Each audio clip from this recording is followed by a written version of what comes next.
and magnetic field. So, hey, hey, உன்னதா எந்திரா எந்திரி கெட்ட பைசே நீ இல்லப்பா நீ உட்கார். ஏய் பக்கத்துல இருக்கிறிய உன்னதா எந்திரி. ஏய் எருமை உன்னதா எந்திரிக்க மாட்டியா? Me sir. அப் என்ன மீ அம்மின்ட்டு அப். Define electric dipole.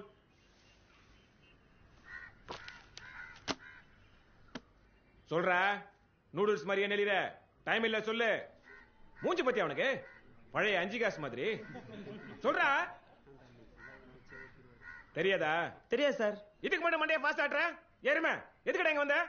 இங்க கிளாஸ் நடக்கும் போது மைண்ட் இங்க இருந்தா தானே? படிக்க வந்ததாடா நீ? சைட் அடிக்க வந்தா? உட்காரா உட்காரா. டைம் பாஸ் வளர்க்குறாங்கன்னு நினைக்கிறேன். 2 சாக் பீஸ் வேற வேஸ்ட் பண்றாங்க. 2 சாக் பீஸ் காசு 1.5 ரூபாய். அடுத்த வாட்டி ஃபீஸ் கட்டும்போது சேர்த்து சொல்லிடு.